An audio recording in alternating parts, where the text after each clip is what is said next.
아주 먼 옛날 전라도의 푸른 바다가 보이는 작은 어촌 마을에 이강호라는 10살 소년이 살고 있었습니다. 강호는 또래 아이들보다 머리 하나는 더 컸고 어깨는 떡 벌어져 마을 어디서든 한눈에 알아볼 수 있는 늠름한 소년이었습니다. 그의 집안은 할아버지 때부터 대대로 어업에 종사해왔지만 소년 강호의 마음속에는 바다보다 더 넓은 꿈이 자라고 있었습니다. 마을 아이들이 갯벌에서 조개를 캐거나 낚시를 하며 놀 때 강호는 홀로 소나무 숲에서 나뭇가지를 칼처럼 휘두르며 무술을 연마했습니다. 언젠가는 이 작은 마을을 떠나 더 큰 세상에 내 이름을 떨치고 말겠다. 소년은 땀을 닦으며 굳게 다짐하곤 했습니다. 12살이 되던 해, 강호는 마침내 부모님을 설득하여 한양으로 향했습니다. 그곳에서 무술의 고수로 이름난 백사범을 찾아가 제자로 받아달라 간청했습니다. 백사범은 강호의 다부진 체격과 꺾이지 않는 눈빛을 보고 그의 남다른 근성을 한눈에 알아보았습니다. 허, 이놈. 뼈대가 실하고 의지가 강하니 필시 큰 그릇이 될 게다. 백사범은 강호의 어깨를 툭 치며 기꺼이 그를 제자로 받아들였습니다. 그로부터 8년 동안 강호는 새벽 달기 울기 전부터 밤이 깊어 별이 총총할 때까지 수련에 매진했습니다. 손바닥에 굳은 살이 박이고 피가 나도 그는 결코 검을 놓지 않았습니다. 때로는 스승이 놀랄 정도로 빠르게 무술을 익혔고 다른 어떤 제자들보다도 월등한 실력을 갖추게 되었습니다. 마침내 수련을 마친 강호는 부유한 상인들을 호위하는 무사로 일하기 시작했습니다. 당시에는 길목마다 도적들이 들끓어 상인들에게는 믿음직한 호위무사가 반드시 필요했습니다. 강호의 뛰어난 무예와 의리 있는 성품은 금세 한양 상인들 사이에 입소문이 났습니다. 이강호라는 젊은 무사가 있는데 그자의 칼솜씨가 번개와 같다더군. 그뿐인가. 성품도 강직하여 믿을 만하다고 하니 우리 상단도 한번 일을 맡겨보세. 몇 년간 호위무사로 일하며 강호는 제법 많은 돈을 모았습니다. 하지만 그는 다른 젊은이들처럼 주막이나 기생집에서 돈을 허투루 쓰지 않았습니다. 대신 낡은 옷을 기워 입고 값싼 음식으로 끼니를 때우며 한 푼 두 푼 아껴 모았습니다. 그의 마음속에는 늘 고향에 계신 부모님과 언젠가 꾸리게 될 행복한 가정이 자리 잡고 있었기 때문입니다. 강호야, 젊었을 때 벌어서 실컷 즐겨야지. 그렇게 악착같이 모아서 뭘 하려는가? 동료들이 핀잔을 주어도 강호의 결심은 흔들리지 않았습니다. 25이 되던 늦가을, 강호는 한양에서 가장 큰 비단 상인인 윤 대감에게 특별한 임무를 받았습니다. 임금님께 진상할 아주 귀한 비단을 지방 관아까지 안전하게 운반해달라는 막중한 책임이었습니다. 강호군, 이번 일은 매우 중요하네. 성공하면 자네 인생이 바뀔 만큼 큰 보상을 하겠네. 강호는 몇몇 동료들과 함께 비단이 가득 실린 수레를 이끌고 머나먼 길을 떠났습니다. 그러나 험준한 산길을 지나던 중 그들이 가장 두려워하던 일이 현실이 되었습니다. 바로 악명 높은 산적대와 마주친 것입니다. 멈춰라. 가진 것을 모두 내려놓고 목숨을 부지하고 싶으면 썩 꺼져라. 산적의 우두머리가 커다란 칼을 휘두르며 위협적으로 소리쳤습니다. 20명이 넘는 산적들은 모두 험악한 인상에 날카로운 무기를 들고 있었습니다. 여기서 물러설 순 없다. 목숨을 걸고서라도 짐을 지켜야 한다. 치열한 싸움이 벌어졌습니다. 칼과 창이 부딪히는 쇳소리가 온 산을 울렸습니다. 강호는 그동안 갈고 닦은 무예를 유감없이 발휘했습니다. 그의 칼은 번개처럼 빨랐고 혼자서 서너 명의 산적을 상대했습니다. 젠장, 저놈 무술이 예사롭지 않구나. 모두 저놈에게 집중해라. 몇 시간에 걸친 사투 끝에 마침내 산적들을 물리치고 귀한 비단을 지켜냈습니다. 하지만 그 과정에서 강호는 오른쪽 다리에 뼈가 보일 정도의 깊은 상처를 입고 말았습니다. 갈 길이 멀고 시간이 촉박했기에 그는 제대로 된 치료도 받지 못한 채 천조각으로 상처를 동여매고 고통을 참으며 길을 재촉해야 했습니다. 그 때문에 상처는 덧나고 골마, 그의 오른쪽 다리는 평생 그를 괴롭히는 후유증을 남겼습니다. 이제 더 이상 호위 무사일은 계속할 수 없겠구나. 윤대감은 강호의 희생에 크게 감동하여 약속보다 훨씬 많은 돈을 주며 그의 공을 치하했습니다. 강호군, 자네 덕분에 우리 상단이 살았네. 이 은혜는 평생 잊지 않겠네? 결국 강호는 그동안 모은 돈과 큰 보상금을 가지고 15년 만에 고향 마을로 돌아왔습니다. 고향의 모습은 예전과 같았지만 절름발이가 되어 돌아온 강호는 완전히 다른 사람이 되어 있었습니다. 이게 누구야? 우리 강호 아니냐? 어쩜 이리 늠름하게 자랐을까? 마을 사람들은 그의 변한 모습에 놀라면서도 씩씩하게 돌아온 그를 반겼습니다. 강호는 가져온 돈으로 마을에서 가장 전망 좋은 자리에 크고 번듯한 기와집을 지었습니다. 넓은 대청마루와 여러 개의 방, 마당에는 작은 연못까지 있는 아름다운 집이었습니다. 그리고 그는 조상대대로 해왔던 고기잡이를 시작했습니다.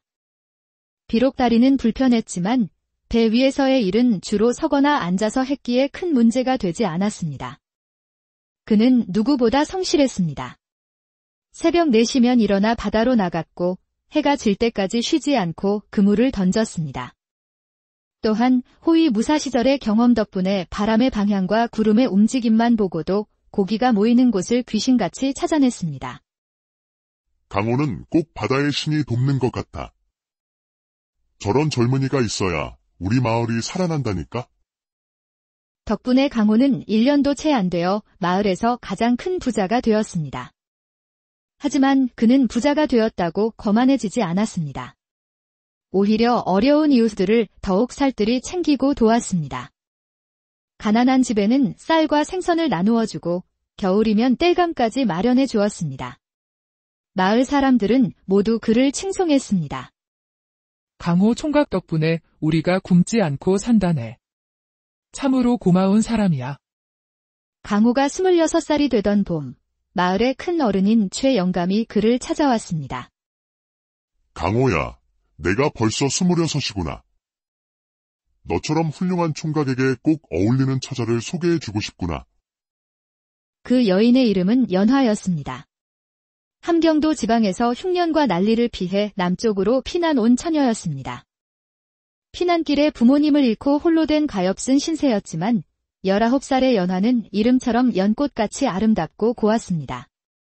하얀 피부와 맑은 눈동자, 단아한 미소는 보는 이의 마음을 편안하게 했습니다.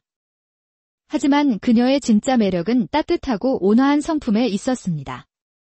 어려운 형편에도 늘 웃음을 잃지 않고 다른 이를 배려할 줄 아는 착한 마음씨를 가졌습니다. 최영감은 홀로 된 연화를 손녀처럼 거두었고 강직한 강호와 착한 연화가 천생연분이라 생각했습니다. 따스한 봄날 최영감의 집마당에서 처음 만난 두 사람은 서로를 본 순간 운명처럼 강한 끌림을 느꼈습니다. 강호는 연화의 단아한 모습에 첫눈에 반했고 연화 역시 강호의 듬직하고 정직한 인품에 깊은 인상을 받았습니다. 처음 뵙겠습니다.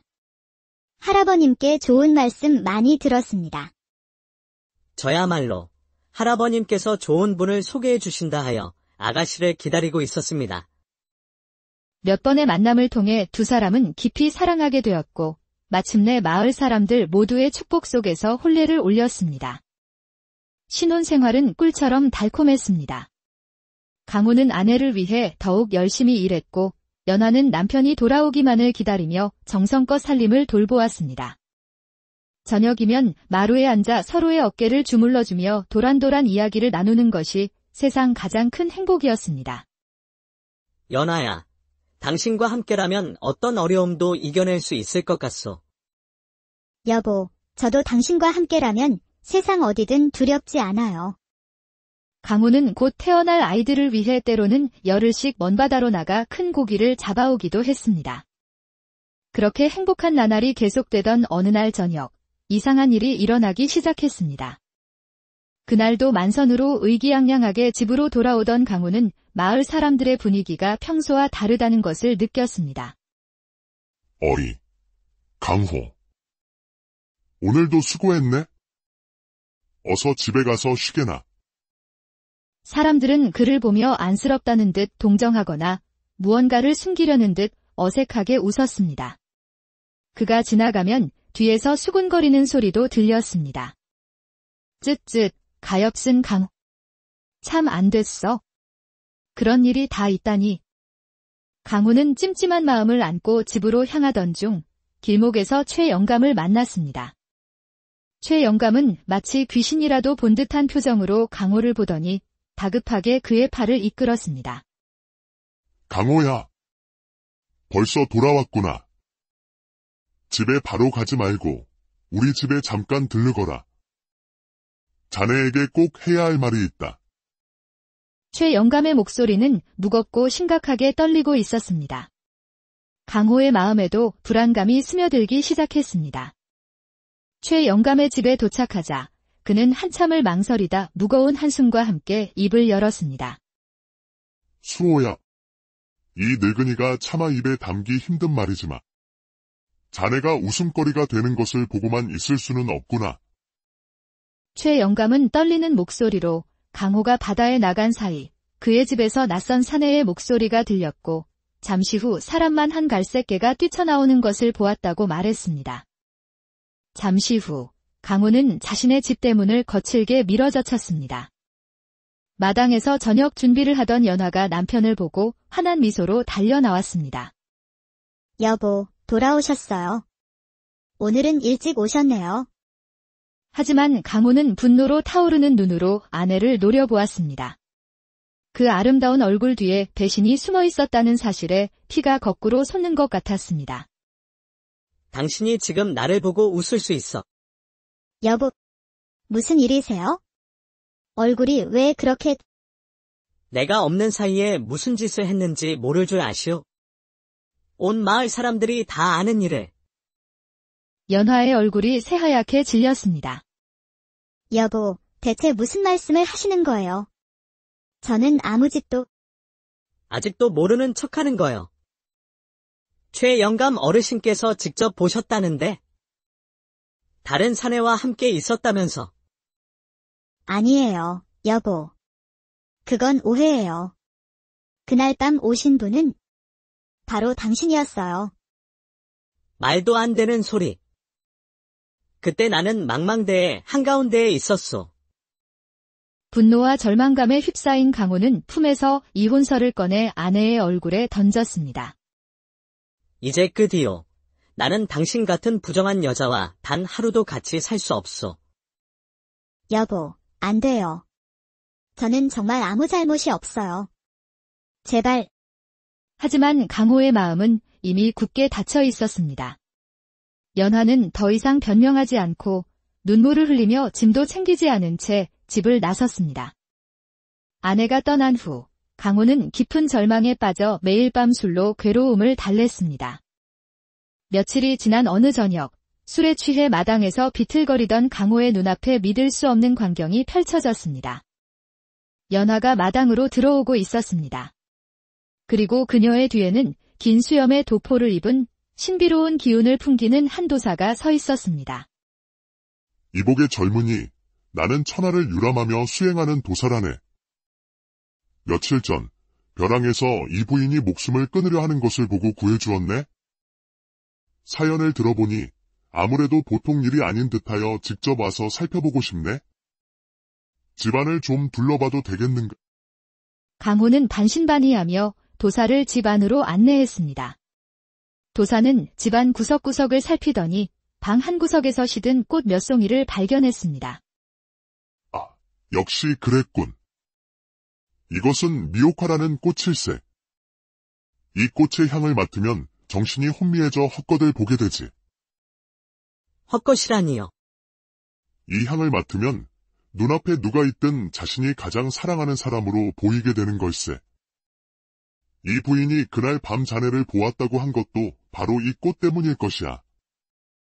그 순간 소식을 듣고 달려온 최 영감이 숨을 헐떡이며 외쳤습니다.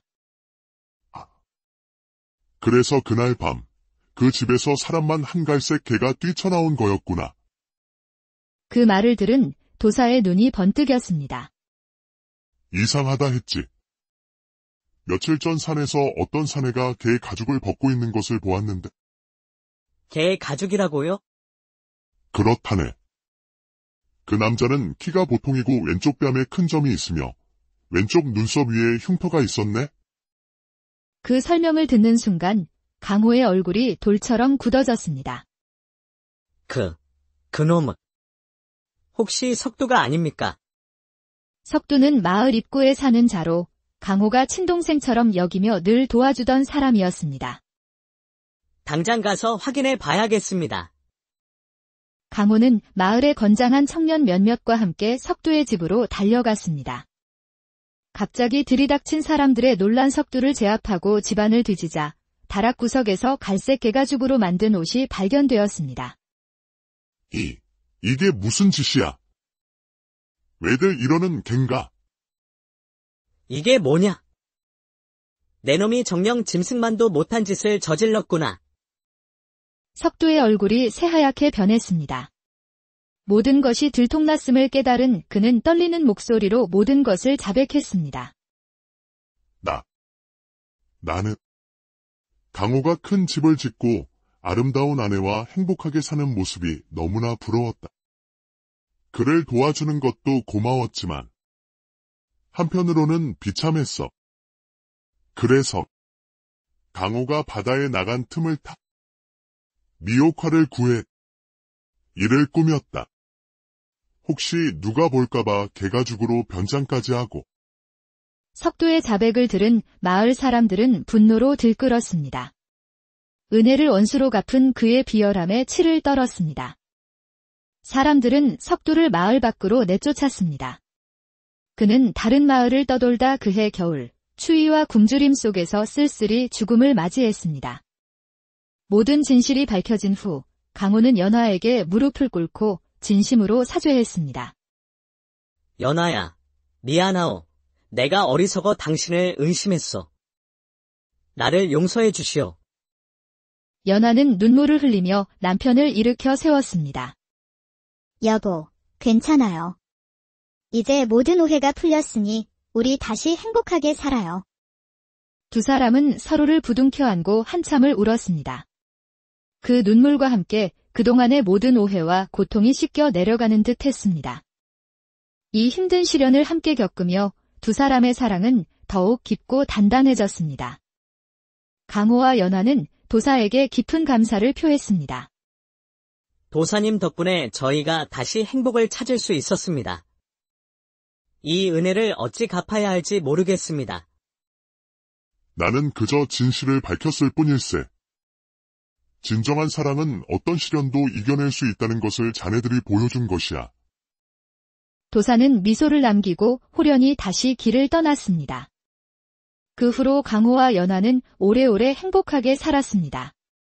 몇 년 후에는 예쁜 아이들도 낳아 화목한 가정을 이루었습니다. 마을에서는 이들 부부의 사랑 이야기가 오랫동안 전해져 내려오며 진정한 사랑의 아름다운 본보기가